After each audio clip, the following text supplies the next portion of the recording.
The fog hung thick and suffocating over London, blanketing the city like a shroud. It was an oppressive, ghostly mist that made the cobblestone streets shimmer with an eerie, translucent glow.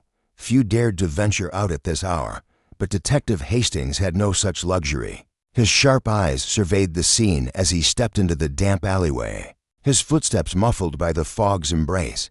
The house before him was a respectable townhouse, built in the style of many such residences that lined the more distinguished areas of the city, but the serenity of its exterior belied the chaos within. Inside, the once pristine drawing room was a mess. Furniture had been upturned, curtains twisted into chaotic folds, and the remnants of a shattered vase lay strewn across the floor. The delicate aroma of something once floral, now mixed with the metallic scent of blood. A single light flickered overhead, casting long shadows across the room. Yet it wasn't the overturned furniture or the bloodstains that caught Hastings' attention. It was the footprints, Tissettes, distinct in their shape and size, trailed from the corner of the room, where the dead body of a middle-aged man lay sprawled across the floor. His lifeless eyes stared toward the opposite wall. But it wasn't the position of his body that troubled Hastings. It was the footprints' distinct prints in the dust, yet utterly perplexing. One set was that of a boot, firm and deliberate. The other smaller, almost dainty in comparison. But what stood out the most was the way they seemed to vanish into thin air. The boot prints led directly to the far wall, and then, as if the person had stepped into another world, they stopped abruptly, leaving nothing behind. A woman in black stood at the edge of the room, her gaze fixed on the body. She was motionless, her features hidden beneath a veil of shock, but the faint tremor of her hands as they clutched a silk handkerchief was unmistakable. This was Lady Agatha Howard, the widow of the deceased, a woman who had lived a life of quiet privilege. Hastings knew her by reputation gracious, composed, and intensely private. He moved toward her, offering a polite nod as he closed the distance. "Lady Howard," he began, his voice calm but direct, "I understand this is a difficult time, but I must ask you a few questions." Her lips quivered as she nodded in acknowledgement, but no words came. It was clear that her mind was still grappling with the enormity of what had just occurred. "Can you tell me what happened here tonight?" Hastings inquired, his eyes scanning the room. The strange scene before him made no immediate sense. She looked down at the floor, where the prints ended, and then back up at the detective, her voice barely a whisper. "I was in my study, working, when I heard a noise from the drawing room. I went to investigate and found him." Her voice faltered. "But I don't understand. The footprints, they don't make any sense." Hastings nodded thoughtfully, stepping closer to the strange tracks. "No, they don't," he agreed. "In fact, I've never seen anything like this before. You say you were in your study. Was anyone else in the house?" Lady Howard hesitated. "No, just my husband and myself. We live here alone." "And these footprints," Hastings crouched down to get a better look, "were they here when you arrived, or did they appear after your husband's death?" "They were here when I came in," she said, her voice trembling slightly. "But there was no one else in the room when I found him, just those footprints." The detective's brow furrowed. The clue seemed irrelevant at first glance, almost a distraction, but there was something about it that gnawed at him. The question was not about the man's death, his blood had been spilled on the floor, but how these two prints had appeared so unexpectedly, and why they led nowhere. He stood again, taking a moment to study the room, the furniture, the broken vase. It all seemed deliberate, as if the room had been staged. But why? What was the perpetrator trying to achieve? "Do you have any idea who could have done this?" Hastings asked, returning his gaze to the widow. Lady Howard looked lost. "I can't imagine. We've never had any trouble. There's no one who would harm him." "And you're sure no one entered the house besides yourself?" Hastings asked once more, his voice pressing gently yet insistently. She nodded again. "No one." Hastings turned back toward the prints, contemplating their meaning. The smallest set, dainty and light, could easily have been a woman's shoes, but the boots seemed too heavy to belong to her. The question was, if the prints were real, who had left them? And if they weren't real, what did they mean? Stepping closer to the window, Hastings peered through the fog, His mind working quickly, he turned back toward Lady Howard. "I'll need to take a look at the rest of the house. I'll need to examine your husband's belongings as well." As he moved to exit the room, Lady Howard's voice stopped him. "Detective Hastings," she called, her tone desperate now. "Please, if you find out who did this, will they be caught?" He paused, looking back at her, her eyes wide and pleading. "I'll do everything I can, Lady Howard." But in his mind, the puzzle was already forming. These footprints, the scene, it all pointed in one direction, but it was too early to say for certain. All Hastings knew was that this was only the beginning. The crime seemed impossible, a knot of contradictions wrapped in a mystery that would not be solved easily. But Hastings had a way of seeing what others could not, and somewhere in the fog, both literal and metaphorical, the truth waited to be uncovered. The house was eerily quiet as Hastings made his way through the corridors, his footsteps almost imperceptible against the thick carpet. He'd asked Lady Howard for a moment alone, and she had reluctantly agreed, retreating to her study. The silence felt unnerving, each creak of the floorboards and faint rustle of the wind outside growing louder in his mind. The fog outside seemed to seep into the walls of the house itself, pressing in, tightening around him. Hastings paused in the hallway, his eyes scanning every inch of the room's furnishings. Nothing appeared out of place, nothing except the smallest, most innocuous detail. A painting on the far wall, a portrait of Lady Howard herself, hung slightly askew. It was the kind of thing that most would dismiss as a trivial oddity, a misstep during cleaning, perhaps, but Hastings's sharp gaze caught the subtle shift. The frame, dislodged at an angle, hinted at something more. He moved toward it, his fingers brushing the edge as he carefully tilted it back, revealing a small scrap of paper wedged between the back of the canvas and the wall. It was half hidden, as though someone had hastily shoved it there. Hastings's pulse quickened, and he gently pried it out. His breath held as he unfolded the brittle piece of paper. The message, written in a hurried hand, read, "They are watching. Be careful." A warning, and one that had been concealed in a place no one would likely look. It was odd, almost out of context, yet perfectly fitting for a case as strange as this. The message seemed innocent enough at first glance, but Hastings had already seen too many stories unfold, where seemingly insignificant details like this became the key to the entire mystery. But who had written it, and why had it been hidden? And more importantly, why had no one noticed it before? His thoughts were interrupted by the sound of voices approaching.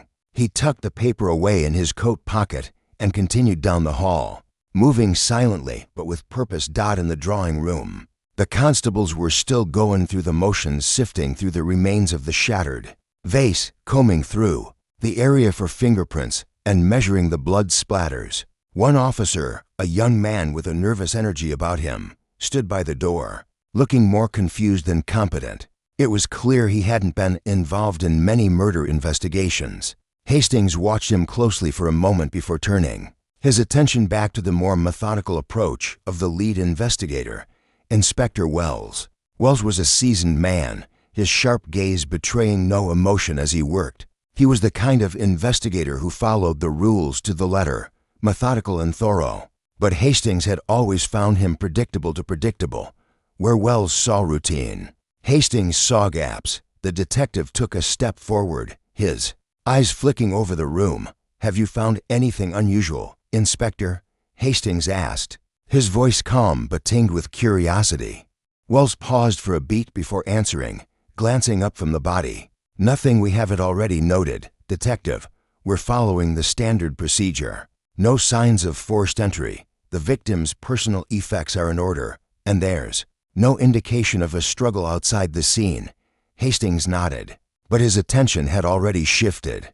There was something about the way Wells dismissed the room that struck him as off. Everything was too clean, too neat in its chaos. The blood on the floor seemed far too uniform, the splatters too deliberate. The shattered vase, a typical crime scene detail, had no trace of being disturbed in the moments before death, no crushed petals, no broken shards beyond those near the body. It looked as though someone had ensured that it remained intact in the seconds before the man's death. Then there was the peculiar detail of the boots. Hastings couldn't shake the thought that the boots, despite their obvious imprint, had been intentionally placed. They were heavy, deliberate, and too much of a signpost in the room. But if the prints were part of a plan, what was the plan? And who was behind it? Inspector, Hastings began again, his voice now measured and deliberate. The prints in the room, are you sure you've checked them thoroughly? They seem almost too obvious. Wells furrowed his brow. Too obvious, yes. Hastings replied, stepping closer to the prints. He crouched down to examine them more closely. Someone went to a lot of effort to leave these behind. Why would they go to such lengths to leave tracks that would be so easily followed? Why lead us down this path unless they wanted us to notice? Wells' eyes narrowed, and for the first time, Hastings saw a flicker of doubt. I don't know, but it could be they were planted.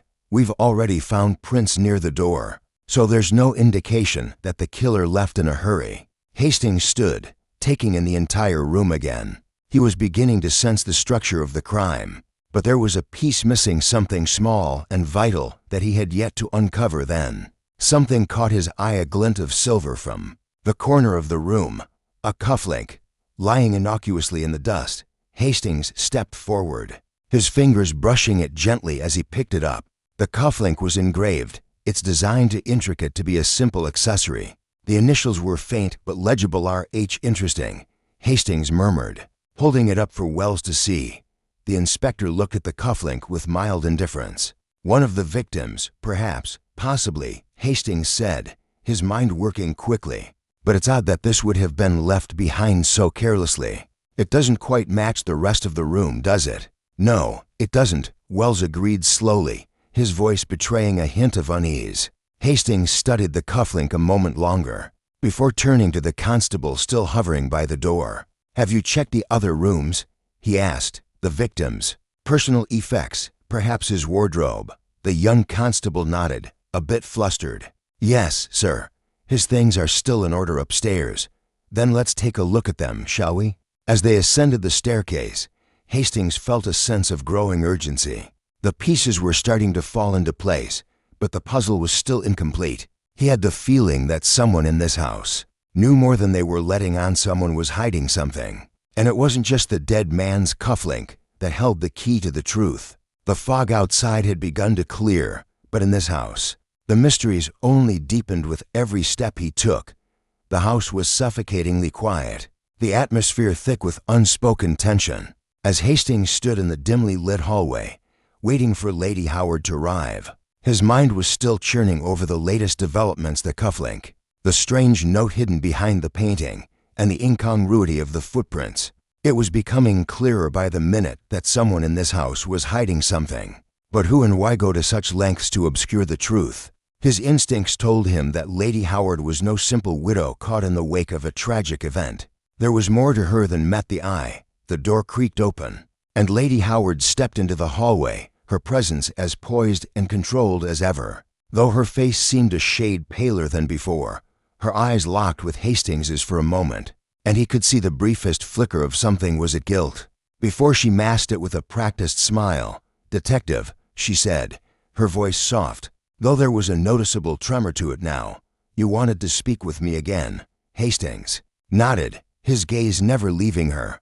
Yes, Lady Howard. I have a few more questions, if you don't mind. It's crucial to the investigation. She nodded, her hands clasped tightly in front of her. Of course, I'll do whatever I can to help. The faintest hint of tension in her tone didn't escape Hastings. It was subtle, but it was there. He stepped closer, his voice quiet but direct. You said earlier that you were in your study when you heard the noise from the drawing room. Was anyone else in the house at the time? Lady Howard's eyes darted momentarily toward the staircase, as if checking for something or someone before. Answering, no, she said quickly. Just my husband and myself. We live here alone. As I mentioned before, Hastings observed her reaction closely. There was something in her eyes, something defensive, but it wasn't guilt, at least not the kind he expected. It was the look of someone trying to suppress a deeper truth, of someone rehearsing a version of events that didn't quite align with what was actually happening. The way she had glanced at the staircase, the sudden, almost imperceptible stiffening of her posture, it all hinted at something more. And yet, Hastings continued, We found the strange set of footprints in the room. They led nowhere, but they were clearly made by someone who wasn't your husband." Lady Howard's expression remained unchanged, though her fingers tightened around the handkerchief in her grip. "I don't understand," she stammered. "I told you. There was no one else here. Are you sure?" Hastings pressed, his voice steady but probing. "Because if you didn't see anyone, then who do you think left those prints?" Her eyes flickered for a brief moment, a flash of something that looked almost like uncertainty. But just as quickly, she recovered, her face smoothing into a mask of composure. "I don't know, Detective. I told you everything I know. My husband had no enemies, none." There it was again, the edge to her words, the almost frantic need to convince him. Hastings didn't push further, at least, not yet. He needed to gather more information, and Lady Howard was clearly a key piece of the puzzle. "Very well, Lady Howard," he said, his voice calm. "Thank you for your time. I'll need to speak with the staff as well." She nodded without a word, her eyes flickering toward the door, almost as if she were relieved to see him go. But Hastings wasn't ready to leave just yet. There were still too many questions, too many pieces that didn't fit. He made his way down the stairs and into the adjacent parlor, where the housemaid, a young woman with anxious eyes, was waiting. She was wringing her hands, looking far too nervous for someone simply tasked with housekeeping duties. Hastings could already tell she knew more than she was letting on. "Miss Cunningham, I believe?" he asked, his tone polite but firm. The maid nodded, her eyes darting around the room. "Yes, Detective. How can I assist you? I understand you were in the house last night. What did you hear? Did you notice anything unusual?" Hastings asked, watching her closely. She hesitated, biting her lip as though weighing her words carefully. "I was in my room, sir, but I heard voices from downstairs, quite heated, I think. And then there was a crash. That's when I went to the door, but," her voice faltered, "I didn't see anything. I just went back to my room. And you didn't see anything at all? No one leaving the house? No strangers passing by?" Hastings pressed, sensing a crack in her story. The maid hesitated again, her eyes shifting toward the hallway, her voice dropping to a near whisper. "Well, I did see something, sir, but it's just odd." Hastings leaned in, his attention piqued. "What did you see?" I saw someone in the garden. It was late, and I'm not sure if I was imagining things, but there was a figure, a man, I think, standing in the fog. Just standing there." Hastings didn't show his reaction, though his mind raced. "Did you recognize him?" She shook her head, looking embarrassed. "No, sir, it was too dark, but he didn't seem like he belonged there. He was just standing there, watching the house." "Did he leave? Did you see him go?" Hastings asked, his voice now sharp, his curiosity fully engaged. The maid shook her head again. "No, he just vanished, like he disappeared into the mist. I didn't think much of it at the time, but now that everything's happened, I wonder if it was connected." "Connected to what?" Hastings asked, his gaze narrowing. "To the murder, sir," the maid whispered. "I didn't hear the shot, but I think it was him. The man in the fog. I don't know why, but I feel sure of it." Hastings stood up slowly, his mind churning with new possibilities. A figure in the fog, watching the house. It seemed too coincidental to ignore. Had someone been waiting outside, biding their time, or had the killer staged the entire scene, hoping to draw attention to the wrong details? The maid's statement, though vague and unsettling, had introduced a new thread into the investigation. "Thank you, Miss Cunningham," Hastings said, his tone leaving no room for further discussion. "I'll be in touch." As he turned to leave, he couldn't shake the feeling that the house was hiding far more than just a simple murder. The conflicting accounts, the strange behavior of Lady Howard, the vague presence of a man in the fog, everything seemed to be pointing toward one undeniable truth. Someone in this house was lying. But who and why? The fog outside had thickened once more, and with it, Hastings' resolve. He would uncover the truth, piece by piece, even if it meant uncovering the dark secrets buried deep within. These walls. Hastings sat in the dim light of the parlor, his fingers drumming rhythmically on the edge of the polished mahogany table as he sifted through the details in his mind. Each new statement, each small discovery, only seemed to deepen the mystery. It was clear now that the murder wasn't a random act. This was a carefully planned event, orchestrated by someone who knew exactly what they were doing, someone who had calculated every detail. But the puzzle was not yet complete. The more he thought about it, the more tangled the motives appeared. Lady Howard, for one, seemed to have no clear reason to want her husband dead. From everything Hastings had seen so far, her grief seemed genuine, but was it? Her erratic reactions, the flashes of guilt or fear he had caught in her eyes, could they be signs of something darker? Perhaps a hidden past, one she desperately wanted to keep buried. But what could she gain from his death? The estate, perhaps, but that didn't feel right. There had to be something more. The maid, Miss Cunningham, was a mystery in herself. Her testimony about the figure in the fog was strange, oddly specific, but too vague to be of much use. Could she have seen someone leaving the house after the murder? Or was she simply adding drama to her story to cover up her own involvement? The idea of a figure in the fog was unsettling. It could be a random passerby, or it could be the killer, waiting for the perfect moment to escape unnoticed. But it raised another question. If Miss Cunningham was lying, why would she bother with such a story? And then there was the cufflink, found so carelessly in the drawing room. Its engraving RH had seemed like a straightforward lead, but it was still unclear whose it was.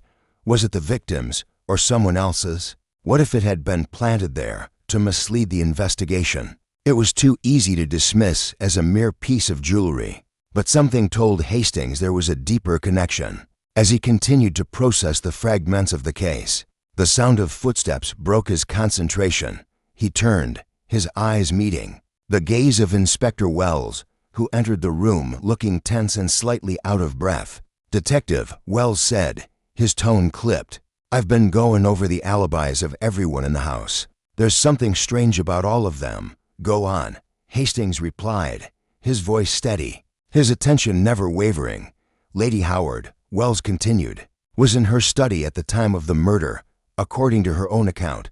But there's no one to corroborate that. No one saw her there. Suspicious, but not conclusive." Hastings muttered, leaning back in his chair, his mind already whirling with implications. "What about Miss Cunningham?" "Same story," Wells replied. "She claims she was in her room, but the timing doesn't add up. She could have easily crossed the hallway to the drawing room unnoticed." "Unnoticed?" Hastings echoed. "It seems everyone here has something to hide, doesn't it?" Wells nodded, his brow furrowing. "And then there's the victim himself, Rupert. Howard had a number of business dealings, some of them less than reputable. His business partner, Richard Harrow, was in the city the night of the murder. His alibi checks out. But there's something odd about the timing of his departure. He left earlier than expected, and when he was asked about it, he couldn't give a clear reason for his early return." Hastings's eyes narrowed as he considered the new information. "Richard Harrow, you say? Could he have had a hand in this? Business partners can often make for dangerous enemies, especially when money is involved." "I'm not ruling him out," Wells said, "but I'm not sure he fits. He's been cooperative, almost too cooperative. We're still looking into his finances, but there's no clear motive there yet." "No clear motive, you say?" Hastings murmured, his gaze turning inward as he pieced together the fragments of a larger story. "Perhaps he didn't need one." Wells stared at him, puzzled. "What do you mean?" "Sometimes, Wells," Hastings said slowly, "the lack of motive is the most telling sign. Think about it. The motive for murder can come in many forms: money, jealousy, revenge. But sometimes, people kill because they think it's the only way to solve a problem. Maybe Harrow didn't kill Rupert Howard for money. Maybe he killed him because he had to." Wells frowned, not fully understanding. "Because he had to, yes," Hastings replied, his mind already working through the implications. "Perhaps Harrow was involved in something darker than business, something that Rupert Howard discovered, something that threatened his own future. If Rupert had found out about it, it could have meant ruin for Harrow. And what's the best way to stop a man from talking? Make sure he doesn't live to tell the tale." Wells seemed to consider this. "That makes sense, I suppose. But we have no proof of any involvement in illicit activities." "Not yet," Hastings said, standing up and heading toward the door. But there's something we haven't explored. The business dealings between Harrow and Howard. They were private, yes, confidential, that's right, Wells replied. But they were big money, lots of investments. No doubt there were things Rupert wouldn't want anyone to know. Exactly. And if those dealings went sour, or worse, became illegal, it's possible Harrow didn't just want to cut ties. He wanted to cover his tracks completely. Hastings turned to leave, but Wells stopped him with a quick hand on his shoulder. "Where are you going, Hastings?" "To ask the questions no one else has thought to ask." Hastings replied with a grim smile. "It's time to dig deeper into Harrow's past and into the Howard estate's financial records." As they stepped outside into the lingering fog, Hastings's mind was already racing ahead. The investigation had uncovered a maze of potential motives: greed, fear, jealousy, and revenge, all tangled together. Harrow, Lady Howard, Miss Cunningham each had their own reasons for being involved, but none of the stories fit perfectly. It was clear that someone was lying, but who? And what was the real reason behind Rupert Howard's death? With each new lead, the puzzle pieces started to form a clearer image. Yet there were still more pieces missing. Hastings knew one thing for certain: no one in this house was entirely innocent, and no one could be trusted. They all had something to hide. The question now was who would crack under the pressure of their own deception. The investigation had taken an unexpected turn when, just hours after their meeting with Richard Harrow, Inspector Wells returned to Hastings with a triumphant look on his face. The detective had just finished going through a series of financial documents at the local police office, tracking down the connections between the Howard estate and the businesses Rupert Howard had been involved in. Wells had managed to secure some of Harrow's personal records, hoping for a breakthrough. When the inspector entered the room, there was a palpable sense of victory about him. "Hastings," Wells said, his voice a little too eager, "we've got him. We've found the link." Hastings straightened in his chair, his fingers instinctively tightening around his pen. The excitement in Wells's tone was impossible to ignore. "What have you found?" he asked, carefully masking his skepticism.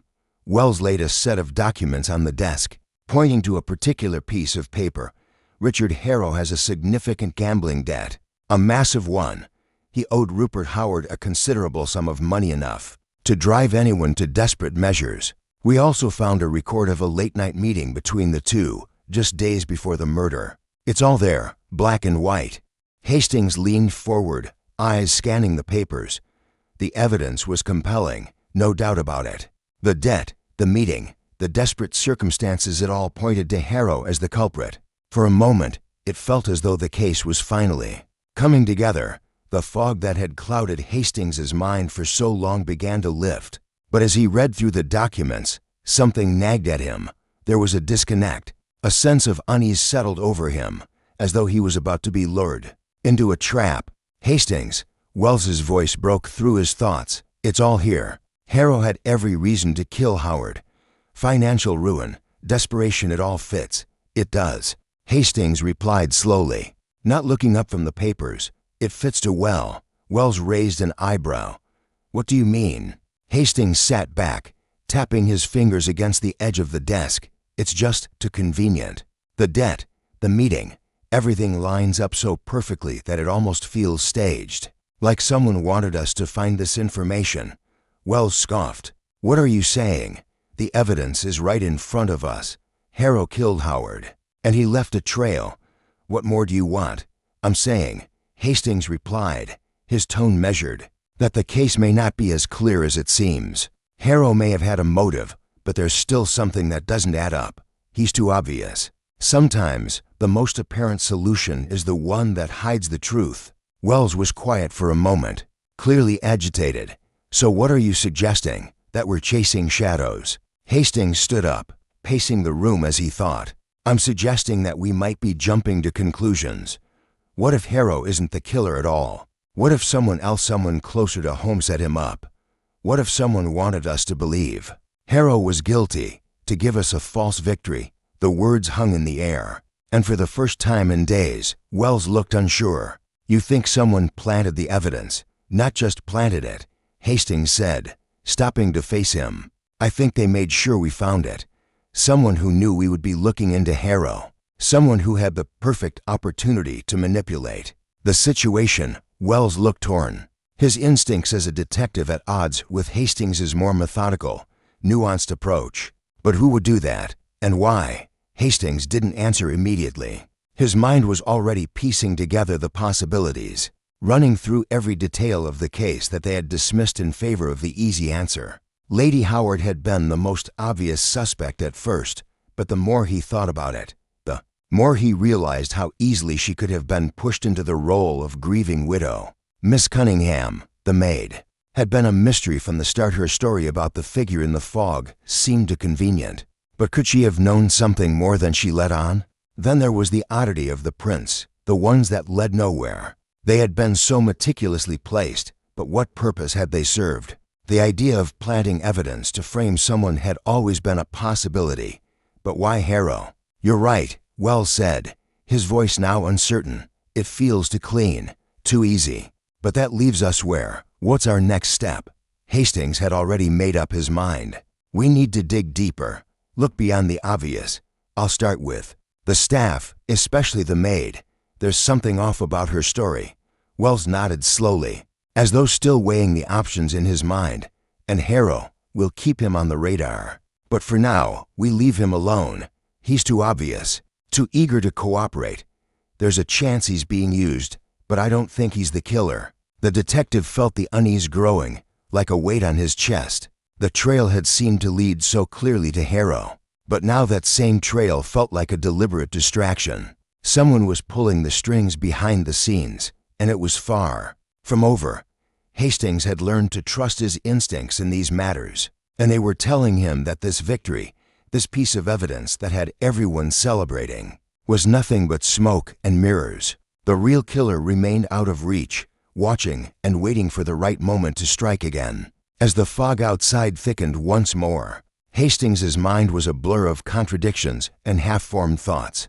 There was more to this murder than anyone had realized, and every piece of evidence that seemed to point toward the truth was just another step deeper into the labyrinth of deception. The game had changed, and Hastings knew he had to keep moving, keep digging, or the real criminal would slip through his fingers. Before he could even see them, Wells left the room, still uncertain but unwilling to disregard Hastings's experience. Alone, Hastings sat back in his chair, staring out at the fog that seemed to encircle the house. He had been down this road before, chasing after shadows, but this time the shadows were closing in on him. Hastings paced the dimly lit office, his mind restless, his thoughts still tangled in the labyrinth of contradictions the case had become. He couldn't shake the feeling that something crucial had been overlooked, buried beneath the layers of the investigation. The evidence against Harrow had seemed airtight, but now it felt like a trap, an elaborate diversion meant to mislead. The more Hastings thought about it, the more the unease settled into his chest. There was a connection between the suspects, one that hadn't yet been discovered, and it was that connection that held the key to everything. But what was it? The door creaked open, and Wells stepped in, his expression more somber than before. "Hastings," he said, his voice low, "there's something you need to see." Hastings raised an eyebrow. Curiosity piqued. "What is it?" One of the constables dug through the old case files from Rupert Howard's previous investigations. It's not directly related to the murder, but it might help explain some things. Go on," Hastings urged, his pulse quickening. He could feel it, the subtle shift, the instinctive realization that this was what he had been waiting for. Wells handed him a folder, its corners worn with age. "This came up when we were looking into Howard's history, a case from 5 years ago, an unresolved incident. Howard was involved in the investigation of a missing person, a young woman named Eleanor Wilde. She vanished without a trace, and no one ever found out what happened to her." Hastings flipped through the papers quickly, his gaze sharp. The name Eleanor Wilde had an odd ring to it, but he couldn't place why. He scanned the notes, looking for a connection. There was a brief mention of her being the daughter of a wealthy, well-connected family, one that had been embroiled in a number of scandals over the years. Hastings paused, his mind clicking into place. Eleanor Wilde, the name stirred something deeper. A memory from the past. He'd heard it before. But where? Wells, sensing his growing interest, continued. The investigation never went anywhere. There were no leads, no suspects. But it's curious. The Wilde family had been under scrutiny for years, involved in some questionable activities. Eleanor's disappearance was the final straw. The family's name faded from the papers, and Howard was one of the last people to look into it before he moved on to other things. But there's something about it that doesn't sit right. Hastings's fingers paused on a particular document, a photograph clipped to the case file. It was a black and white image of a young woman with sharp features and dark eyes. Eleanor Wilde. He recognized her face now. She had been a subject of gossip in society. Her name whispered in connection with a number of high-profile scandals. But it wasn't the name that had struck him, it was the face. And more specifically, it was the face of someone he had seen recently. He turned the photograph toward Wells, his voice a little more urgent now. This woman. She's related to someone in this house. Isn't she? Wells looked at the photo, his eyes narrowing. What do you mean? This woman, Eleanor Wilde, she's the mother of Miss Cunningham, isn't she? The maid. I'm sure of it. Wells seemed stunned. You're right. I didn't even make the connection until now. But that would explain the nervousness we've seen in her, the way she's acted. The Wilde family's ties were hardly innocent. Eleanor was involved in a number of dubious social circles. If Miss Cunningham is her daughter, she's been carrying the weight of that name her whole life. Hastings's thoughts spun as he absorbed this revelation. Eleanor Wilde disappears without a trace 5 years ago, and now we have her daughter, working in the Howard household, a household that's been touched by scandal before. It makes sense now. Miss Cunningham has always seemed more than just a bystander. She's hiding something, and I suspect it has to do with her mother's disappearance. Wait a minute, Wells said, taking a step back. If Miss Cunningham is related to the Wilde case, then what does that mean for the murder? Is it just some form of vengeance, or is there more to it? Hastings stood still for a moment, his eyes distant as the pieces fell into place. It's not just about vengeance. It's about something older, something buried. If Eleanor Wilde was involved in a scandal, there could have been a connection to Howard that no one knew about, a secret.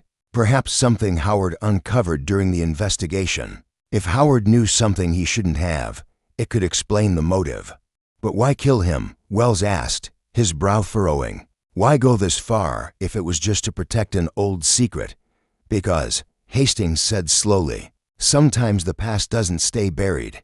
The Wilde family may have thought that the secrets would remain hidden forever, but Howard was poking around, asking questions. Maybe he found something that connected Eleanor Wilde's disappearance to someone in this house, maybe to Lady Howard herself. Wells seemed to pause as the significance of Hastings's words sank in. You think Lady Howard is involved in the Wilde case? You think she has a connection to the disappearance? Hastings nodded grimly. There's a connection. Wells, one that no one ever expected. I suspect that Lady Howard knows more than she's letting on, perhaps about her husband's investigation into Eleanor Wilde, and how that might have led to a threat against her own family. If Howard knew too much, it would explain why someone in the house felt the need to silence him. The silence between them grew thick, the weight of the revelation settling over the room. Then we need to confront her, Wells said, his voice firm. We need to get answers, Hastings. It's all too close now. But Hastings held up a hand. Not yet. We need to tread carefully. If Lady Howard is involved, she's been playing her role as grieving widow very well. If we approach her too soon, she might slip away. We need to gather more evidence, more about Eleanor Wilde's disappearance, and how it connects to the family. Wells nodded reluctantly. So what now? We'll start by looking deeper into the Wilde family's past. There's more to uncover. I'm sure of it. We've been focusing on the present too much. The real answers lie in the shadows of the past, Wells. That's where the truth is waiting. The fog outside had thickened again, and Hastings felt a strange sense of finality. As though the investigation had taken a decisive turn, the past, long buried and forgotten, was now clawing its way to the surface, and with it came the darker secrets that had remained hidden for far too long. As the fog curled around the house, so did the threads of the mystery begin to tighten slowly, inexorably, drawing the detective closer to the truth. Hastings knew that the key to unraveling the tangled web of deceit lay not in the obvious, those carefully placed clues or the testimonies that seemed to rehearsed but in the moments when people let their guard down. The truth, he was certain, could be found in the cracks of their defenses, in the smallest signs of vulnerability. The wild connection was the key, but the more he thought about it, the more he realized that confronting the suspects directly wouldn't yield the answers he sought. It was time to employ a more unconventional approach, one that would expose the true character of the people in this house, and perhaps the hidden motives they had so carefully concealed. The evening air had grown cold, the fog thick outside, swallowing up the world in an impenetrable haze. Inside the house, however, the warmth of the fire provided a stark contrast, and Hastings knew that the time had come to test the waters. He sat in the drawing room, his back to the fire, waiting for Lady Howard to arrive. The plan was simple. Get her to talk, but not in the way anyone would expect. He had carefully arranged for her to find something, a message, a slip of paper, an inconspicuous note that had been accidentally left behind. The note would suggest that someone in the house knew more than they were letting on. About Eleanor Wilde's disappearance, perhaps even hinting at Lady Howard's involvement. The intention was to rattle her, to make her believe that the past was catching up with her. The hope was that in her panic, she would reveal more than she intended. The door opened, and Lady Howard entered, her face composed but pale, as though the events of the last few days had taken their toll. Her steps were measured, deliberate. She paused, glancing at Hastings with the faintest hint of unease in her eyes. "Detective," she said, her voice steady but lacking the confidence it had once held. "I've been informed you wish to speak with me again." Hastings rose, offering her a courteous smile. "Of course, Lady Howard. Please, have a seat. There's no need for formality this time." She sat down gracefully, her fingers clasped in her lap, but her eyes remained wary, studying Hastings intently. He could see that she was on edge, anxiety in her posture, the subtle tightening of her jaw. "I trust you've been well?" he asked, making casual conversation as he observed her every move. "Well enough, considering the circumstances," she replied, her voice betraying just the slightest hint of defensiveness. "I suppose we're all trying to make sense of what's happened." "Indeed," Hastings agreed, though his gaze never left her. "And yet, sometimes it's the details we overlook that provide the answers we need. It's curious, isn't it, how the past always seems to resurface when we least expect it?"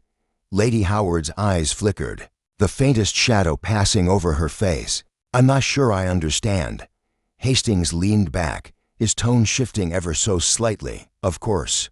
But sometimes, Lady Howard, the past has a way of creeping up on us, doesn't it? Like those old connections, those things we thought were buried, forgotten. It's funny how one small detail can unravel an entire history." He paused, letting the words sink in. He could see her eyes darting, the briefest twitch of uncertainty in her gaze as she processed his words. The crack was there, faint but noticeable. She was nervous. Lady Howard composed herself, straightening her back and crossing her arms. "I don't know what you mean. My past is my own.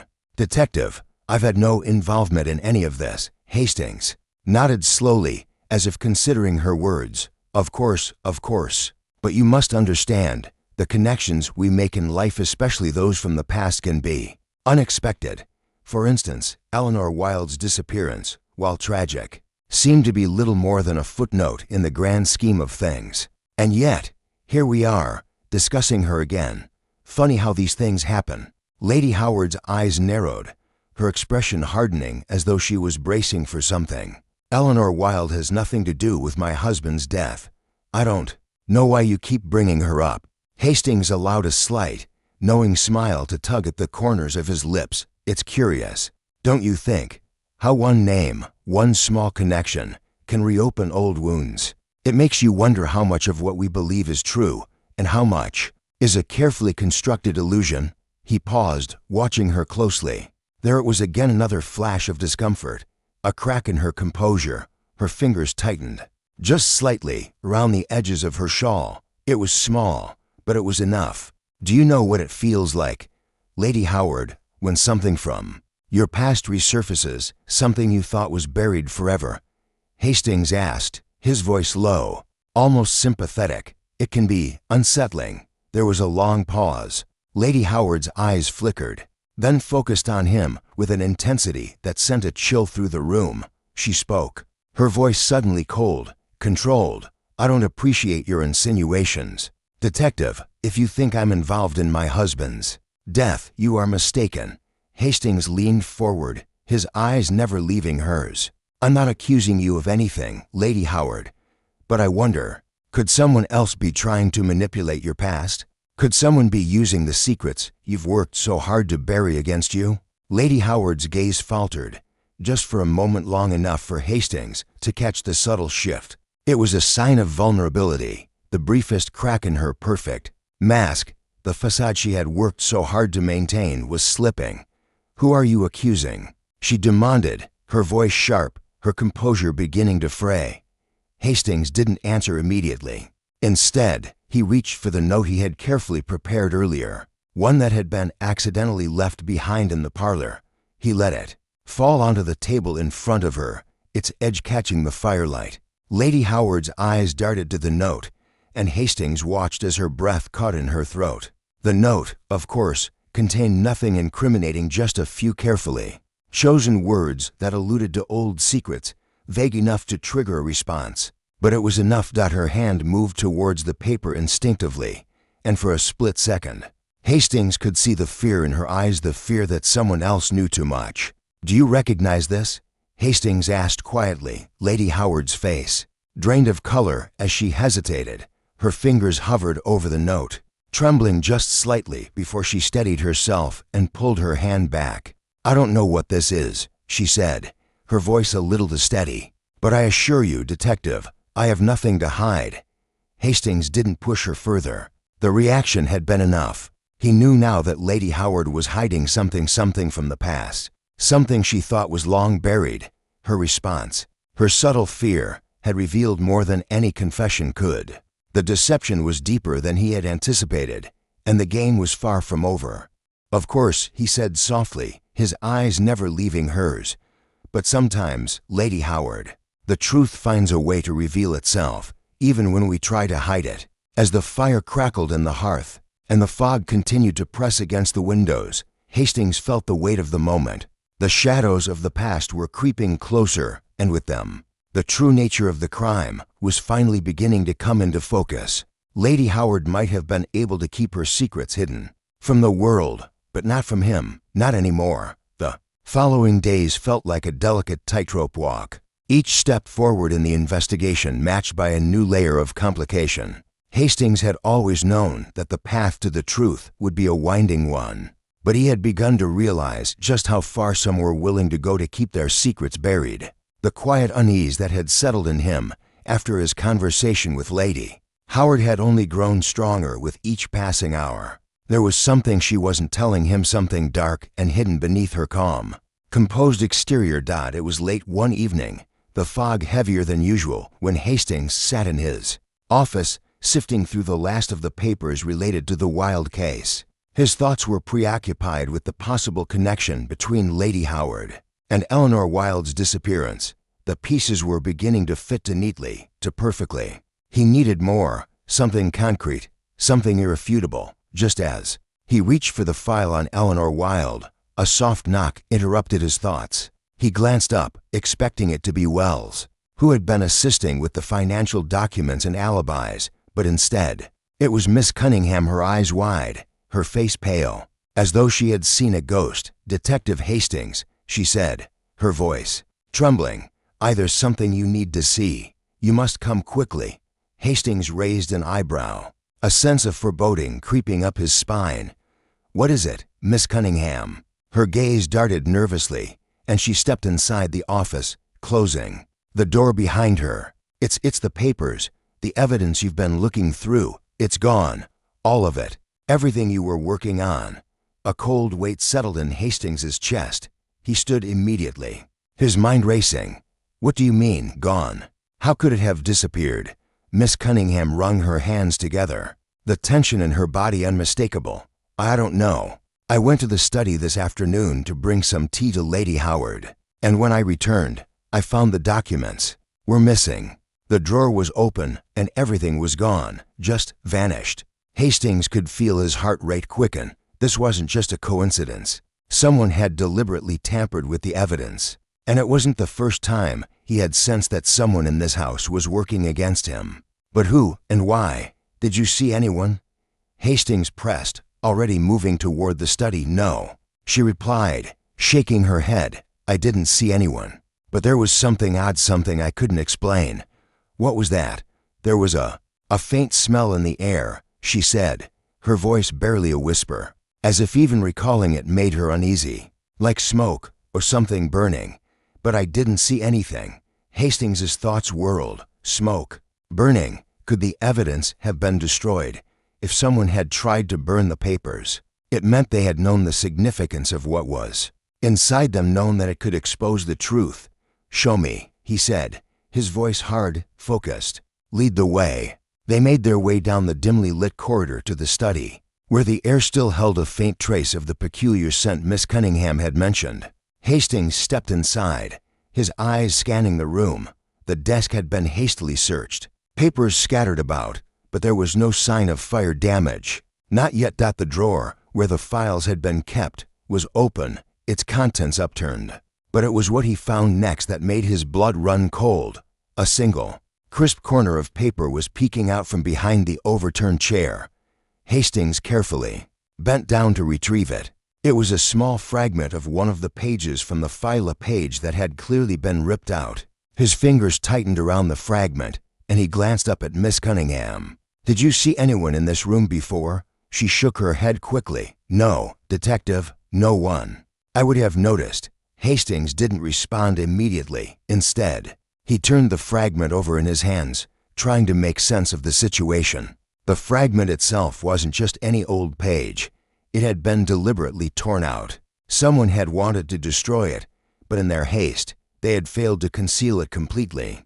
The question now was, who had done it? Get Wells, Hastings said abruptly. We need to search this room again, top to bottom. Someone's been trying to bury the truth, and we can't let them succeed. Miss Cunningham hurried out, leaving Hastings alone to examine the study once more. As he stood in the center of the room, the quiet hum of the house around him, he couldn't shake the feeling that they were being watched. Someone knew exactly how to pull the strings, how to make the investigation veer off course. Wells arrived. Shortly, his brow furrowed in confusion as he surveyed the room. What's happened here, Hastings? What are we looking for?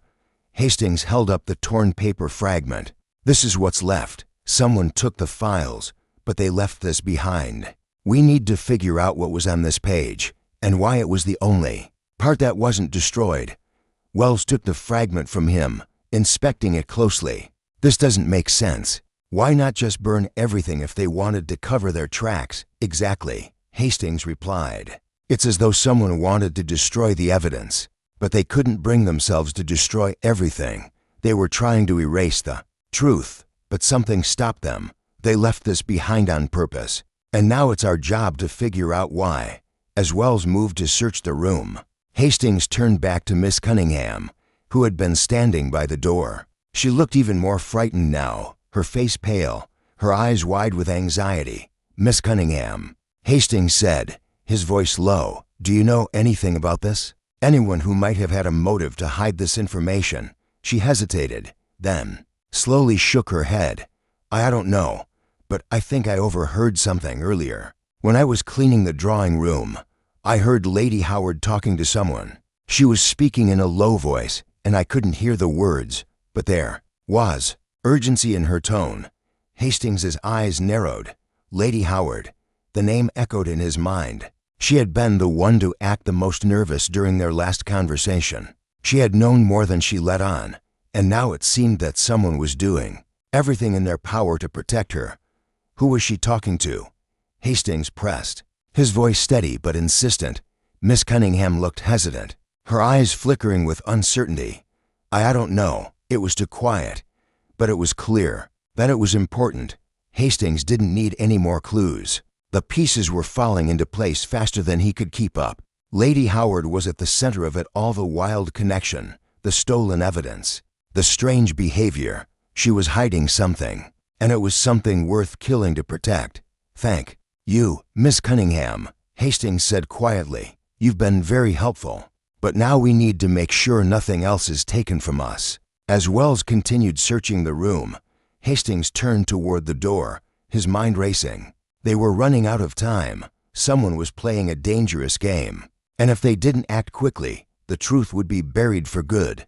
The stakes had risen higher than ever, and Hastings knew he had to find the missing piece of the puzzle before the entire investigation was swallowed by the shadows.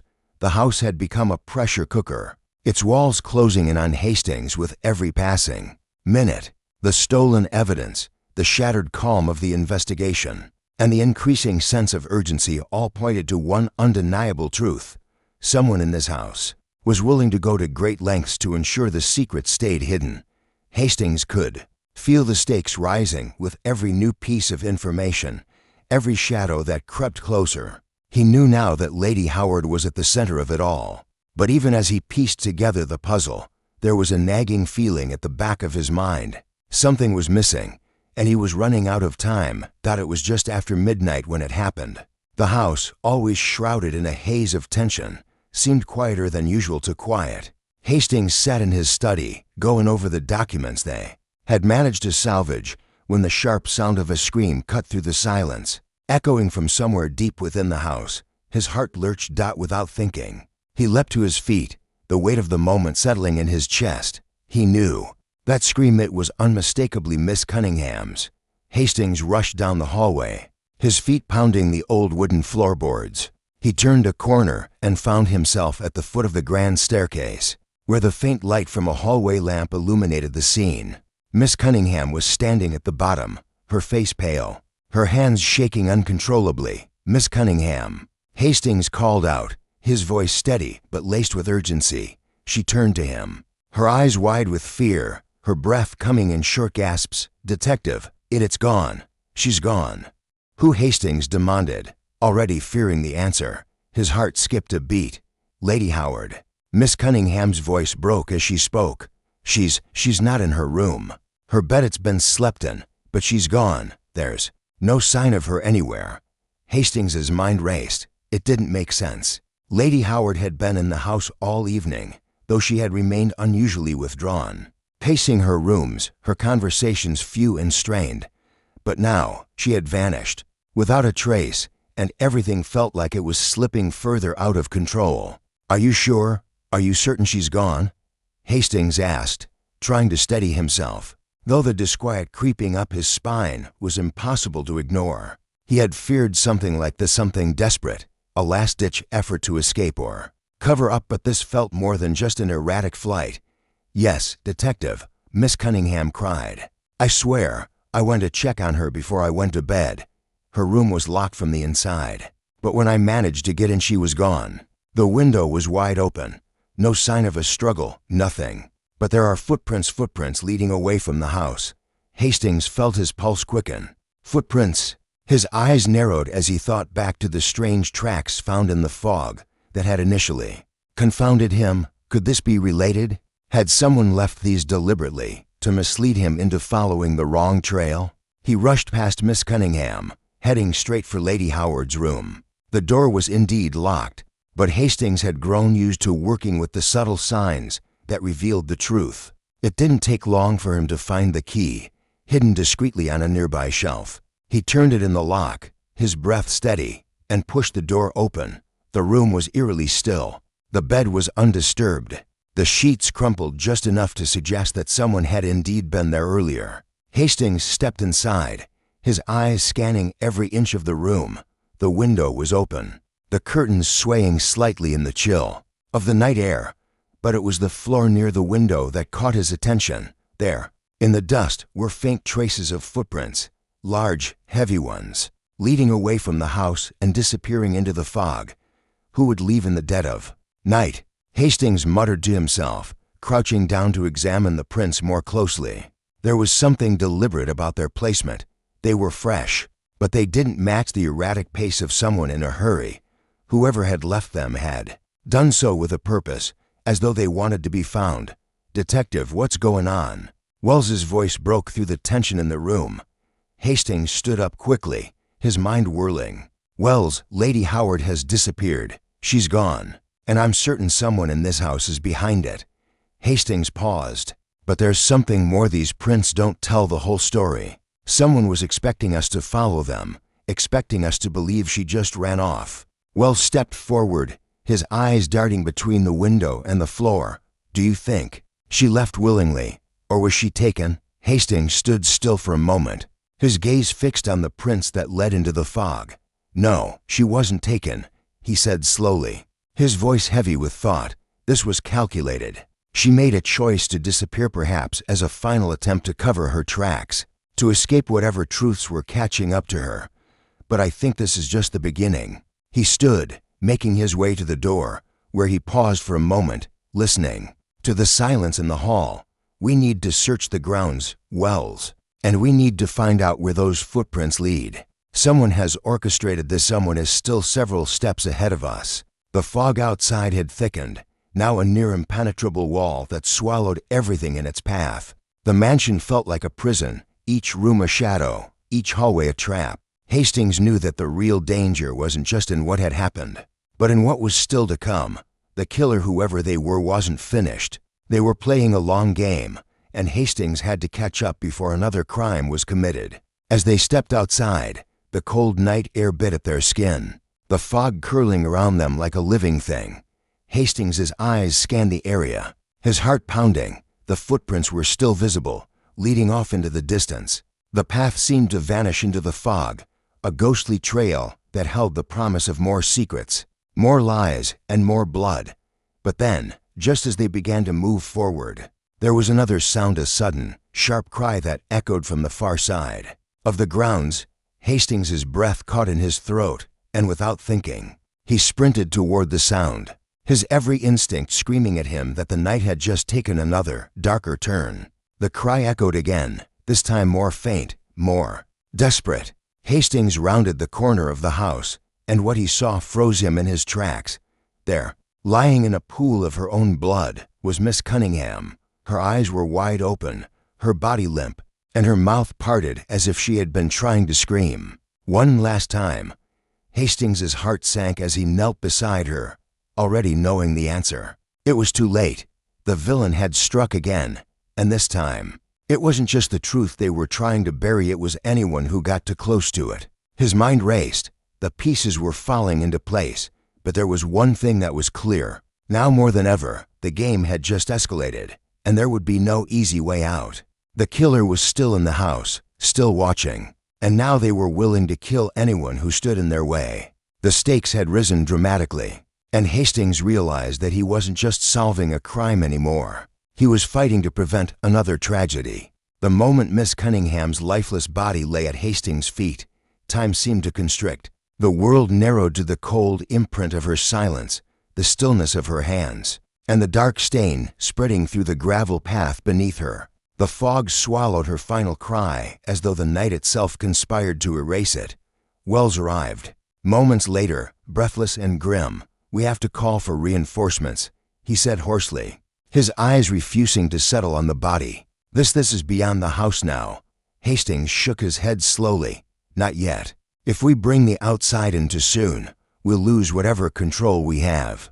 Whoever did this, whoever is playing this game, is still here. We're close. Wells, we're inches from the truth. If we act now, we can catch them in the very act of covering their tracks." The constable stared at him, uncertain, but nodded. "Then we act quickly. They had the grounds combed and the house sealed.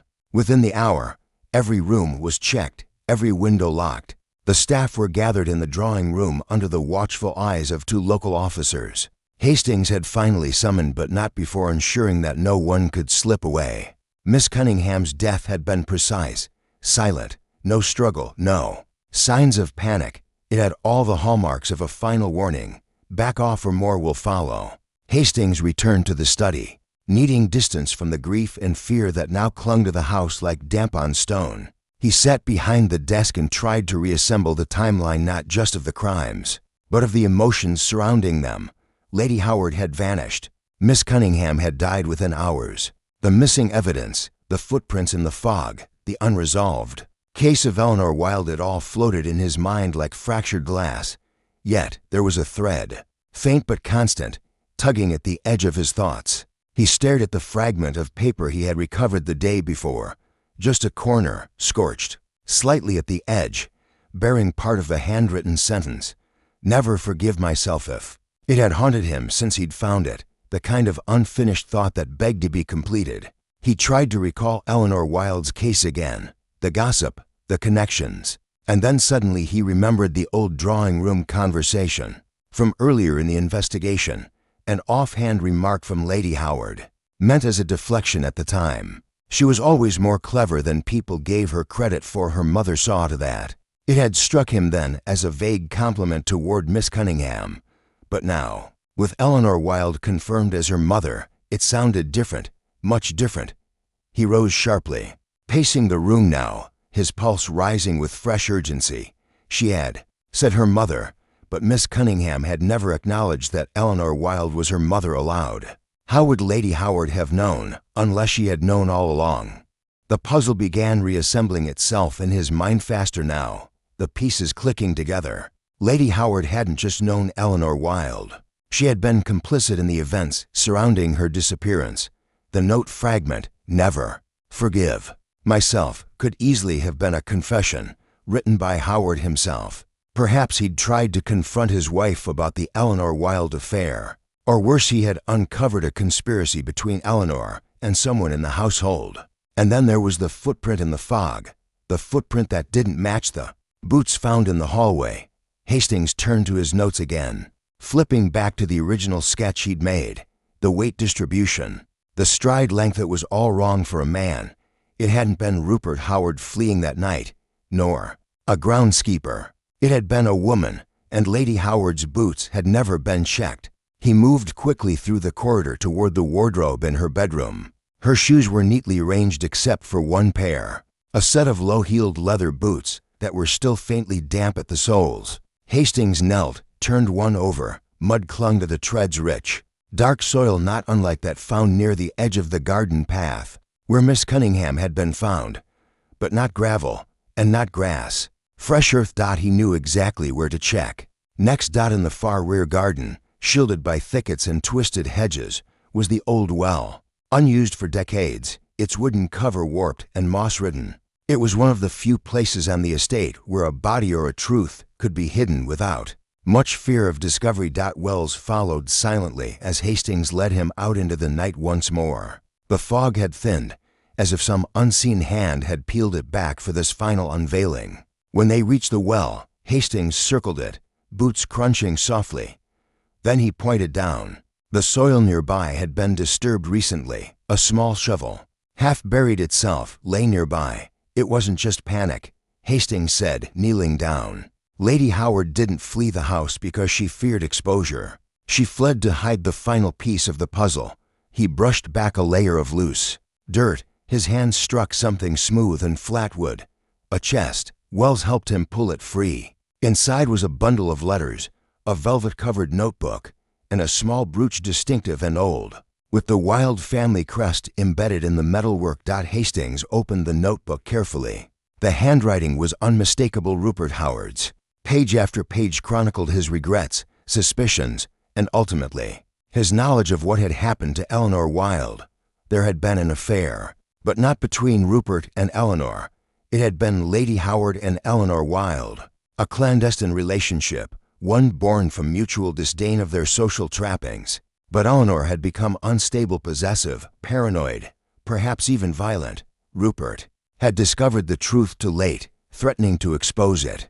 In a desperate confrontation, Eleanor had vanished, likely killed, and Lady Howard had helped conceal it. Miss Cunningham, orphaned and unaware of the true nature of her mother's disappearance, had grown up among servants right under the nose of the woman responsible. When Rupert began writing it all down, fearing what guilt had festered in his wife's mind, Lady Howard made her decision. The fire in the study, the missing evidence, her disappearance, and now Cunningham's murder. She tried to silence it all, Hastings said softly, staring down at the letters. But in the end, It was all here, in plain sight, in her manner, in her guilt, in the footprint she didn't bother to conceal. Wells stared at the chest, then at the fog as it lifted above the garden. "What do we do now?" "We find her," Hastings said, "and we end this. No more running, no more lies." The pattern was no longer a mystery. It was a story of control and collapse, of secrets long buried clawing their way to the surface. The deaths, the thefts, the manipulations, they hadn't been random. They had all been stitched together by one thread, the fear of a truth too shameful to confront. And now, with the pattern revealed, the final move was his. The weight of the discovery pressed down on Hastings as he stood at the edge of the well. The letters from Rupert Howard's notebook clutched tightly in his hands. The quiet, oppressive silence of the estate had taken on an almost suffocating quality, as if the house itself was holding its breath, waiting for the inevitable conclusion of the twisted tale that had unfolded within its walls. Wells stood a few paces behind, his face grim, the tension in his posture betraying the gravity of the situation. Hastings looked at him for a moment, then returned his gaze to the letters. They had been written in a desperate, almost frantic hand.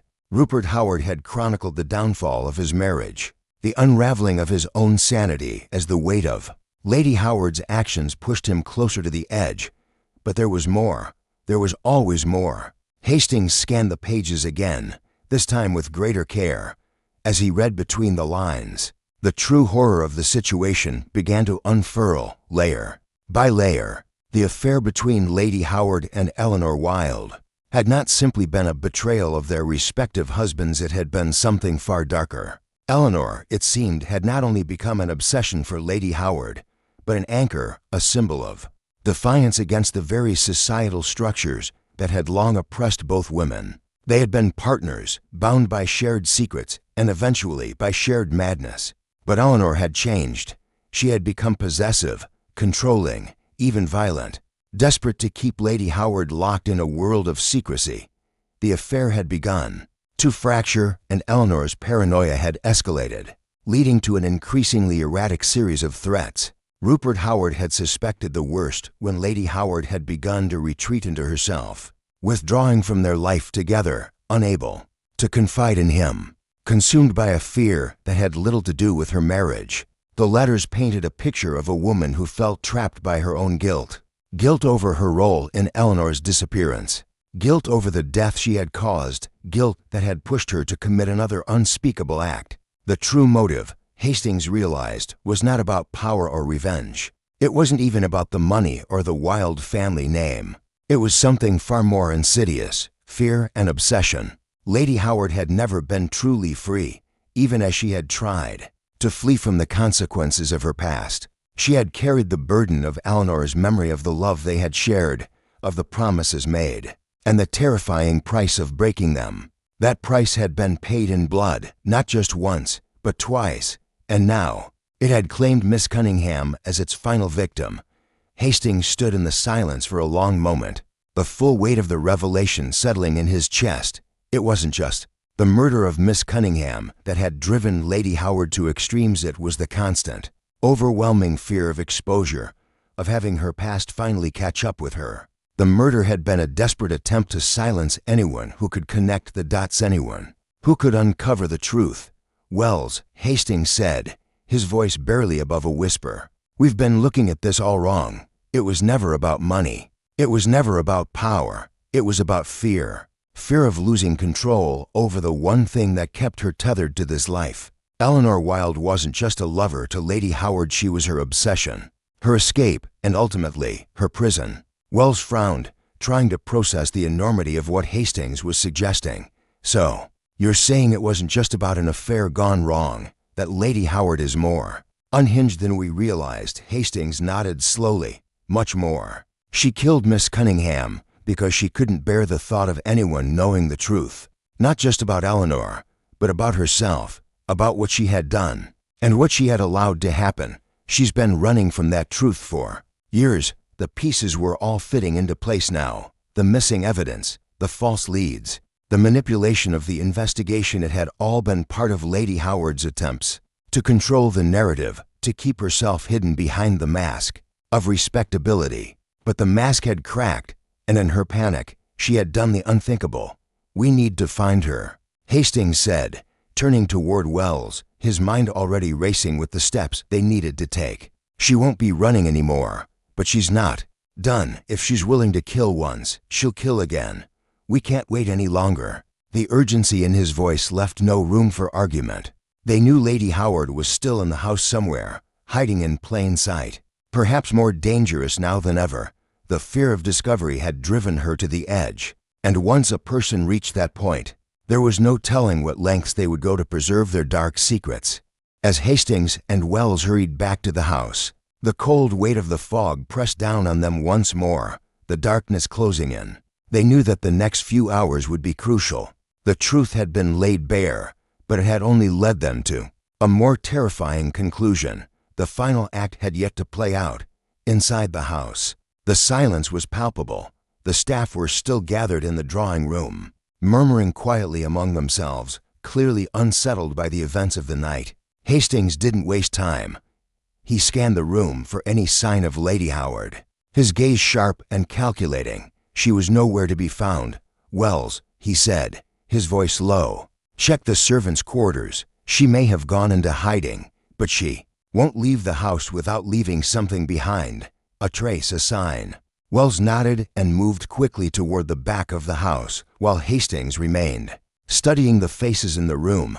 There was tension in the air, the kind of nervous energy that often accompanied the final stages of a game. But what Hastings saw in those faces wasn't just fear, it was uncertainty.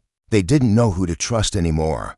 He had to act quickly, suddenly. The quiet was shattered by a sharp crash from upstairs. It sounded like something heavy had been thrown. Hastings's heart raced.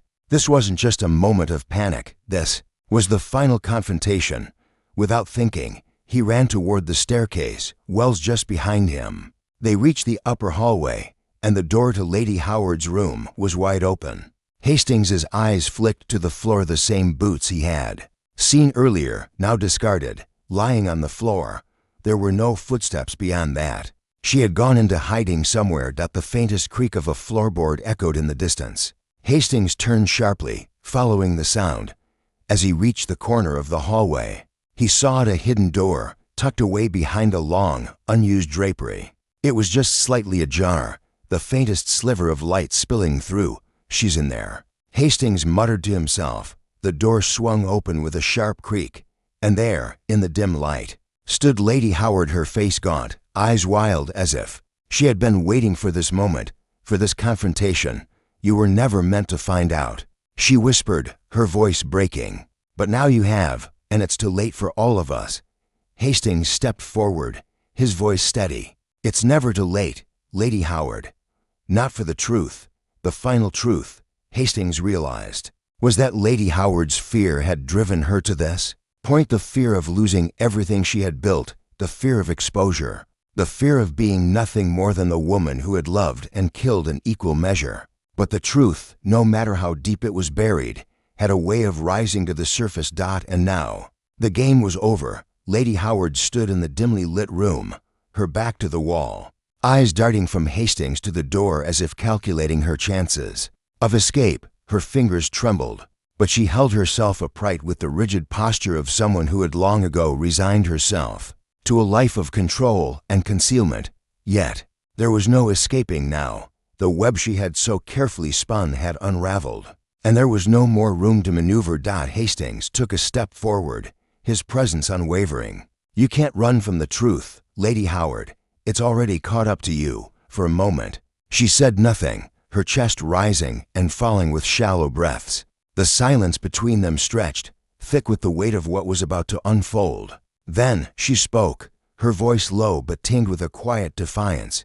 "You think you know everything, don't you? You think you've pieced it all together, just because you found a few letters and a trail of footprints in the fog, Lady Howard." Hastings said, his voice calm but firm, "It's not just the letters. It's not just the footprints. It's everything.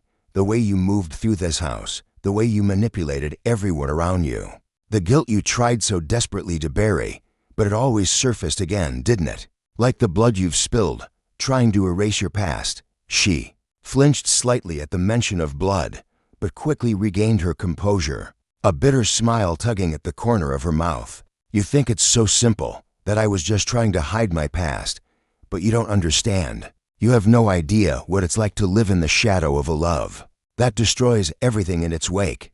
Then tell me," Hastings pressed, "tell me, what drove you to murder? Tell me why you killed Miss Cunningham." Her gaze flickered toward the window, the moonlight spilling in and casting long, jagged shadows on the floor. She looked almost lost in that moment, as though the weight of everything had finally settled in her bones. Then she turned back to him, her eyes burning with a cold intensity. "I killed her because she was the last connection to Eleanor," Lady Howard whispered, her voice barely audible. "I could have kept the secret forever, locked away in the darkness, but she was the key, the one who could have ruined everything. She was too close, too curious. I couldn't let her live with the truth.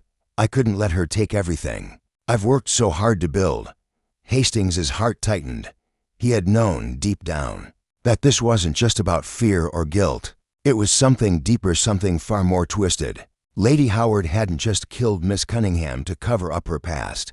She had done it because Miss Cunningham, unknowingly, had been a threat to the very core of her existence. The connection between the two women, the shared history, had been the last thing standing between Lady Howard and the truth. "Your love for Eleanor Wilde didn't just drive you to kill," Hastings said softly, his voice steady but filled with understanding. "It drove you to create a life of lies, a life built on manipulation, on silencing anyone who could threaten that fantasy. You killed Miss Cunningham because she represented the last shred of reality you were willing to face." Lady Howard recoiled, as though the words struck too close to the heart of the matter. Her eyes darkened, and for a brief moment, Hastings saw the raw, unfiltered emotion behind her composed facade. "You don't understand," she spat, her voice rising with desperation. "You think I wanted to be trapped in this endless cycle of guilt and fear. You think I enjoyed living like this? I loved her. I loved Eleanor, and I killed to protect that love. At what cost?" Hastings asked, his voice quiet but sharp. "At what cost, Lady Howard? You destroyed lives more than one. You killed Miss Cunningham, and you left a trail of broken promises and dead ends. You've lived your life on the edge, always running from the truth. But now you can't run anymore." Lady Howard's breath came in ragged bursts as she took a step back, her mind clearly racing, weighing her options. Hastings watched her closely, knowing she was on the verge of a breakdown, but also sensing that the pressure would either break her resolve completely or push her into one final, desperate act. "You think you have me cornered," Lady Howard said, her voice now laced with a twisted sort of calm. "But you're wrong, because I'm not the one you should be worried about." Hastings's instincts flared. There it was again, the subtle hint of something more, something she wasn't saying. He took a half step back, watching her carefully, his mind racing. "What are you talking about?" She gave a small, humorless laugh. "You think I've been the one pulling the strings all this time, but there's someone else, someone who's been watching, someone who will stop at nothing to protect what they've built." Suddenly, Hastings's blood ran cold. The room seemed to tilt, as if the ground beneath him was shifting. He knew that feeling, that gnawing sense that the puzzle was still incomplete, that he had missed something crucial. Before he could respond, Lady Howard's hand darted into her pocket, and with a swift, fluid motion, she pulled out a small, gleaming object, a vial filled with a dark liquid. Hastings's heart skipped a beat. "No," he said, stepping forward. But it was too late. Lady Howard's lips curled into a final, twisted smile.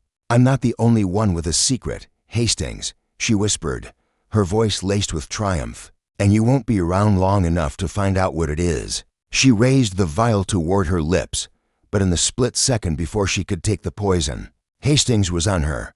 His hand shot out, grabbing her wrist just as she was about to drink. The vial slipped from her fingers, clattering to the floor, its contents spilling across the carpet. She gasped, her eyes wide with panic. "You don't understand. You can't. You're not going anywhere," Hastings said, his voice low but steady. He tightened his grip on her wrist, forcing her to drop the remnants of the vial. "This ends tonight." For a moment, there was only Silence between them, Lady Howard standing there, trembling, her body slack with surrender. And Hastings, his mind still racing, trying to process the full scale of what she had just revealed. But then the door to the room swung open, and Wells burst in, breathless. "Hastings, there's someone in the garden. They've been trying to sneak out." Hastings's eyes snapped to Lady Howard, his heart pounding. The real danger was still lurking outside, still ready to strike. "We have to go," Hastings said, pulling her roughly toward the door. "This isn't over. Not yet." As they hurried down the hallway, Hastings's mind was already shifting, working through the last, most crucial piece of the puzzle. There was more to this than Lady Howard. There was someone else, someone who had been orchestrating this from the shadows, and Hastings was determined to find out who. The final confrontation wasn't over, not by a long shot. Hastings's pulse quickened as he dragged Lady Howard through the dimly lit corridors, the weight of the final moments pressing on his every step. The urgency of the situation was palpable, the echoes of Wells's voice still ringing in his ears as they rounded the corner, heading toward the rear garden, where Wells had reported the suspicious figure. The house seemed to close in around them, the air thick with tension, as though the walls themselves were holding their breath. Lady Howard stumbled slightly in his grip, her eyes glassy, her face pale. She hadn't spoken since her failed attempt at poisoning herself, but there was something darker lurking in her expression now, something that was more than just defeat. There was fear, deep and raw, and yet something else, something that didn't add up. They reached the back door just as Wells appeared, his face taut with urgency. "Hastings, there's something wrong." The figure outside, he wasn't trying to escape. He was waiting. Hastings's mind raced, absorbing the implication of Wells's words. Waiting for what? He demanded, his voice sharp. Wells hesitated, then nodded toward the garden, to meet someone. "I've got a feeling this wasn't just about Lady Howard." A cold dread swept over Hastings, the final threads of the puzzle snapping into place. This wasn't over, not by a long shot. "Get to the garden," Hastings said, releasing Lady Howard into Wells's care. "I need to make sure no one gets away." Without waiting for a response, he stepped outside, his eyes scanning the fog-laden grounds. The night was unnervingly quiet, the kind of stillness that precedes an explosion. His thoughts raced as he moved swiftly through the shadows, each step carrying him closer to the truth that had eluded him until now. The garden was eerily deserted, save for the faint outline of the stone well. But then, through the mist, Hastings caught sight of something. A figure standing motionless by the edge of the garden, near the boundary wall. The figure turned sharply as Hastings approached, a soft flicker of recognition crossing their face. "Good evening, Hastings," said the figure, his voice smooth, almost casual. Hastings's heart stopped. He had expected this moment, in some form or another, but seeing the face of the person standing before him still sent a cold shiver down his spine. It was Rupert Howard. Hastings stood still, absorbing the sight. "You're not gone," he said, his voice a mix of disbelief and realization. "You were never gone, were you?" Howard smiled, a bitter, hollow thing. "No, I suppose not. You were always so close, Hastings, so clever." He shook his head, a note of admiration and perhaps a touch of something darker lingering in his tone. "But you missed the most important part of this case, didn't you?" Hastings felt a wave of frustration surge through him. "You were dead, Howard. You were supposed to be dead." "You thought I was dead," Howard corrected, his tone almost playful. "I faked it, of course. It wasn't difficult. A man with as many enemies as I had could easily disappear. And while everyone thought I was gone, I had the perfect opportunity to keep an eye on everything, to pull the strings behind the scenes." Hastings felt the floor beneath him tilt. The realization that Howard had been alive all this time was both shocking and maddening in its simplicity. The piece he hadn't seen, the piece that had been missing, was Rupert Howard himself. "But why?" Hastings asked, his voice steadier. Then he felt, "Why all of this? The murders, the manipulation of your wife, Miss Cunningham." "Miss Cunningham," Howard said with a mock sigh, stepping forward, his eyes gleaming in the fog-drenched moonlight. "She was always the wild card. You see," She wasn't just the daughter of Eleanor Wilde. She was the product of a much deeper plan. My plan. Hastings's breath caught in his throat. You planned her. Howard's lips curled into a smirk. Of course, Eleanor and we had an agreement. But when she died, she left me with more than just an inheritance. She left me a legacy, a daughter who could be controlled. I couldn't let her grow up, let alone take the family name. I knew that if she found out who she really was, if she ever made the connection between her mother and Lady Howard, then the whole truth would come crashing down. Hastings's mind reeled as the truth unfolded before him, bit by bit. Howard had orchestrated the entire affair, manipulating Lady Howard into a relationship with Eleanor Wilde, then faking his own death to stay out of the public eye. All of its every step, every death had been part of his grand scheme. And Miss Cunningham? Hastings asked, the words coming out slowly, as though testing the ground beneath him. You killed her to silence her. She wasn't the only one, Howard said, his eyes gleaming with dark satisfaction. I had to clean up my mess, Lady Howard's guilt. Her desire to protect a secret she didn't even know existed at all played into my hand. I didn't want to hurt her, but I needed to make sure she'd stay in line. And Miss Cunningham, well, she was a loose thread, too much of a risk. Hastings clenched his fists, the anger building in his chest. You manipulated her. You manipulated all of them. Of course I did, Howard replied, his tone casual, almost bored. Why else would I have gone to such lengths? But now it's over, you see. Hastings, I never intended for Lady Howard to be caught. In fact, I was going to have her make a clean break, dispose of whatever evidence I left behind. Make sure no one could ever trace it back to me. But you, he looked Hastings up and down, the mocking smile returning. You had to ruin everything. The words hit Hastings like a punch to the stomach. The realization stung sharper than any cut he had ever felt. Rupert Howard had orchestrated not just the murder, but the entire framework of the case. Lady Howard had been nothing more than a pawn in his game, a pawn who had finally outlived her usefulness. As Howard took a step forward, his hands sliding into his coat pockets, Hastings felt the final pieces of the puzzle fall into place. Howard wasn't just a murderer. He was the mastermind who had created the web, spun it around every person in the house, and then sat back while the players did his bidding. I'm sorry, Hastings, Howard said, his voice low now. But this ends here. I have no intention of being caught. And you, well, you've come too far. It's a pity, really. But you'll never be able to stop me. Hastings stood motionless, the cold chill of the fog creeping into his bones. Rupert Howard's words echoed in his mind, but there was no time for second guesses. There was only one choice left. You're wrong, Howard, Hastings said, his voice cutting through the fog like a blade. You're the one who's already been caught. You just don't know it yet. Before Howard could react, a sharp click sounded behind him. Wells had circled back, his gun drawn, trained on Howard. The trap had been set.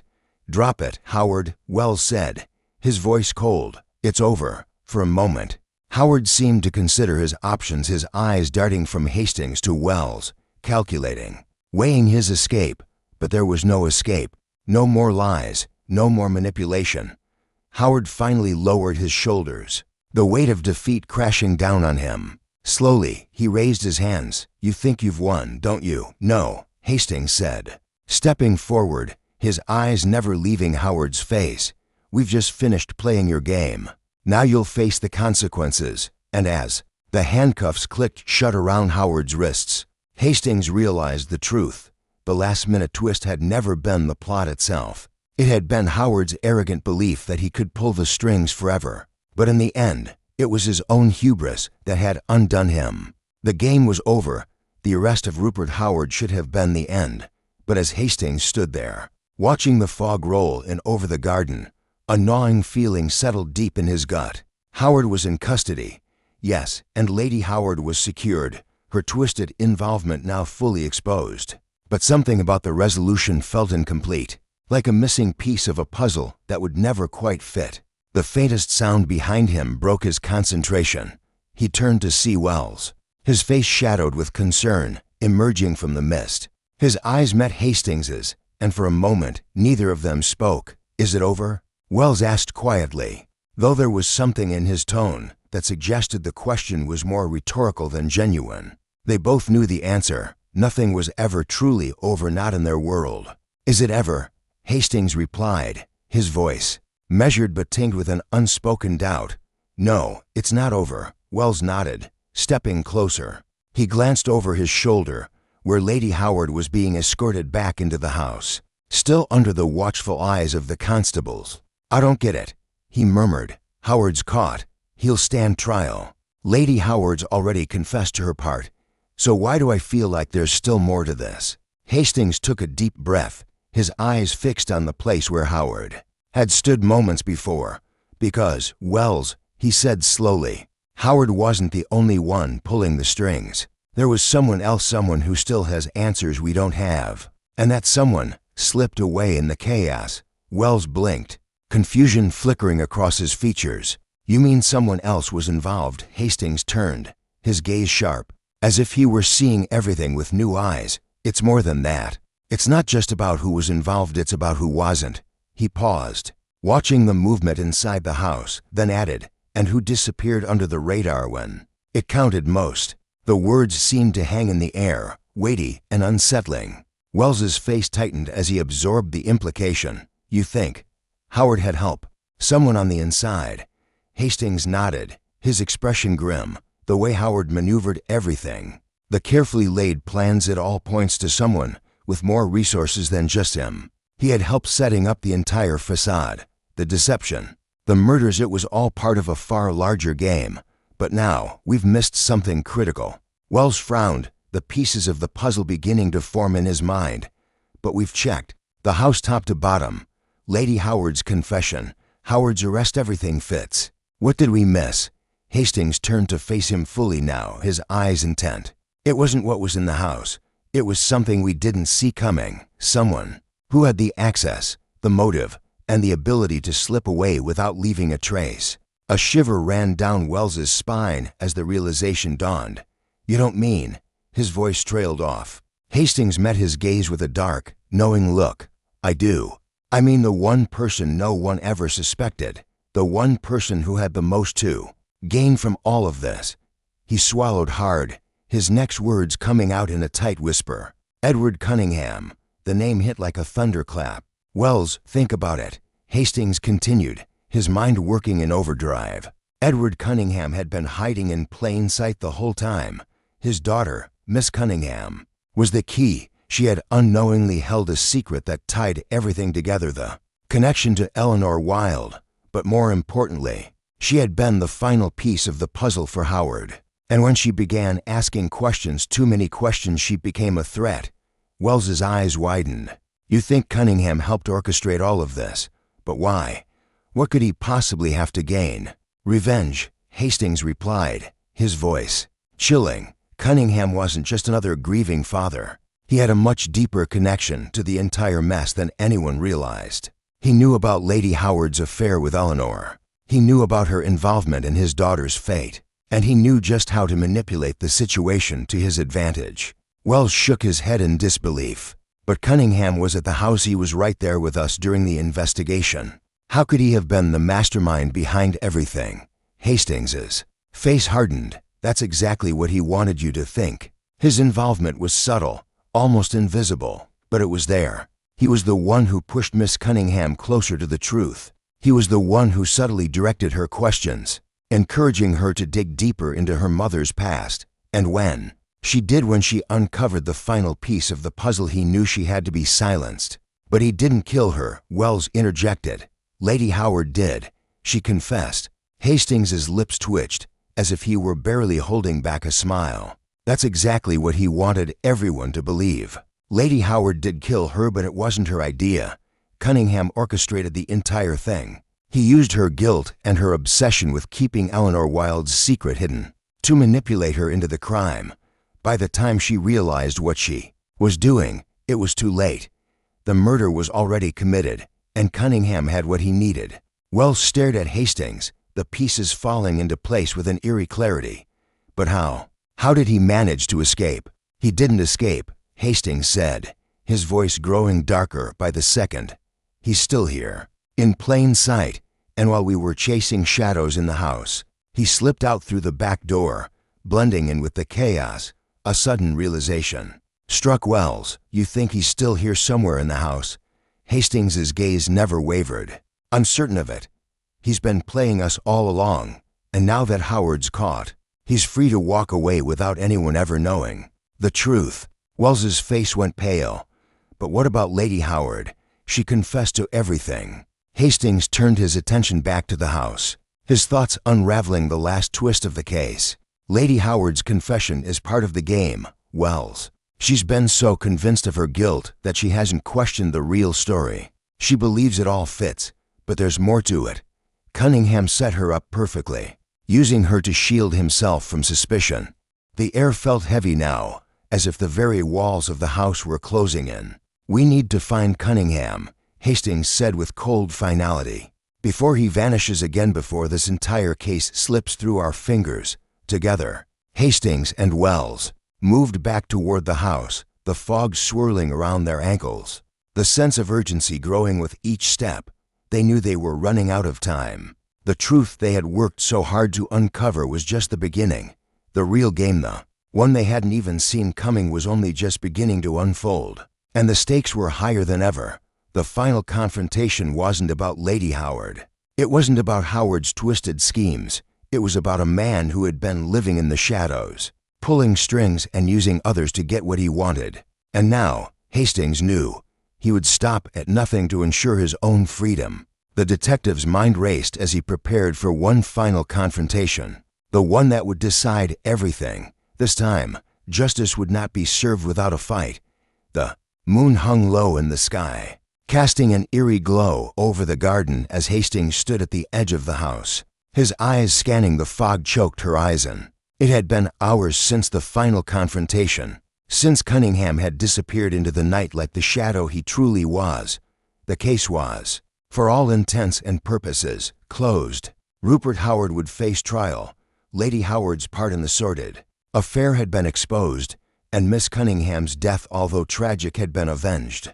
But even as the dust settled, a lingering unease gnawed at Hastings's thoughts. He stood there for a moment, letting the chill of the night air settle around him, as if searching for something, an answer, a clue, some final thread that would give him the satisfaction of a neatly tied conclusion.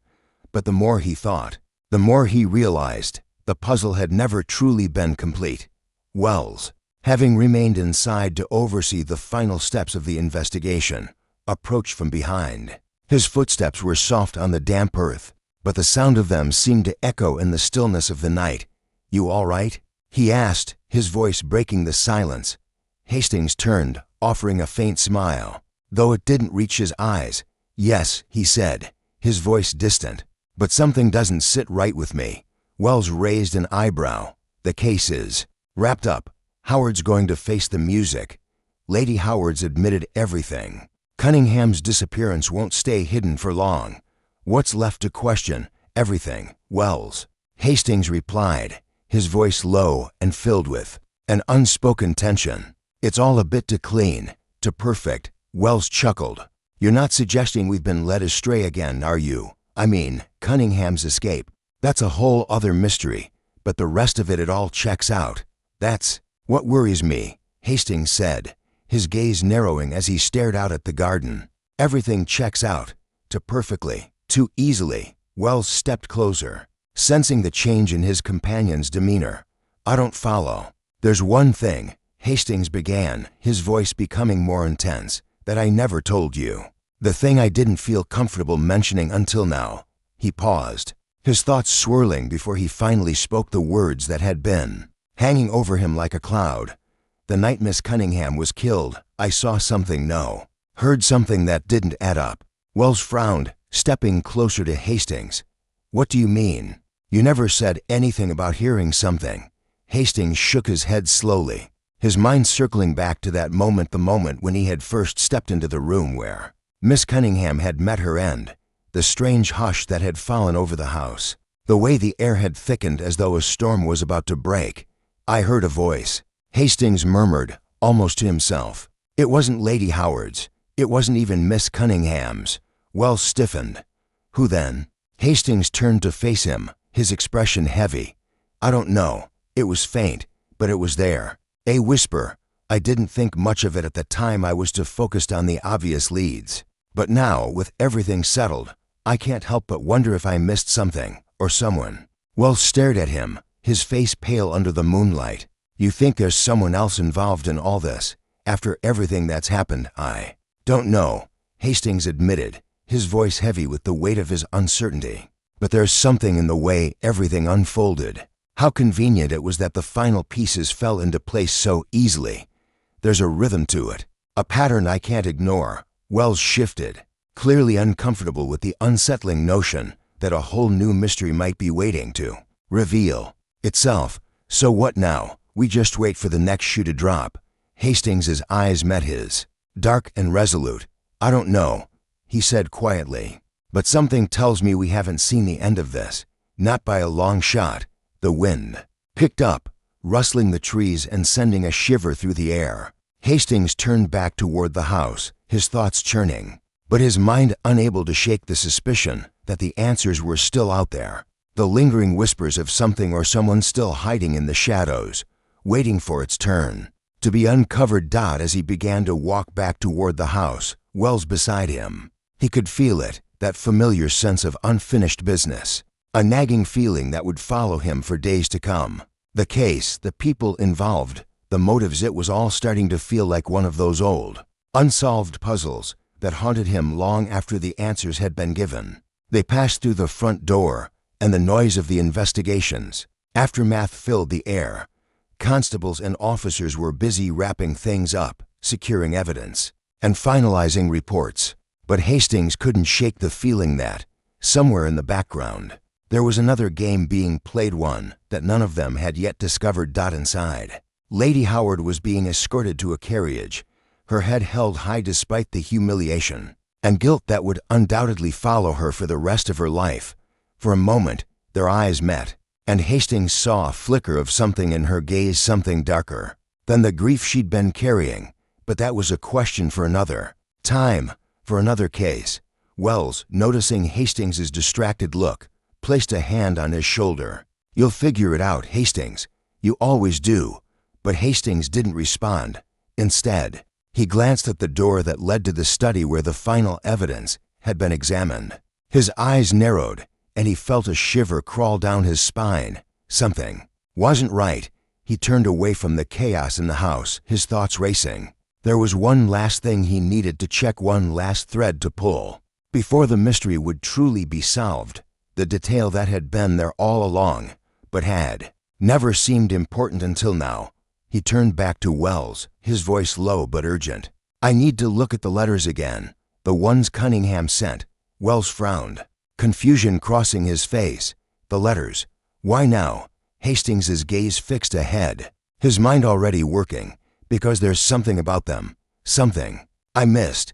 As he walked toward the study, Wells following closely behind, Hastings's mind kept turning over the strange, fragmented clues he'd pieced together over the course of the investigation. The case was over, yes, but there was still something nagging at him, something that had slipped through the cracks, and he was determined to find it, no matter where it led. He reached for the stack of letters in the study, his hands steady, but his heart racing. As he flipped through them, the quiet rustle of paper seemed to echo in the stillness of the room.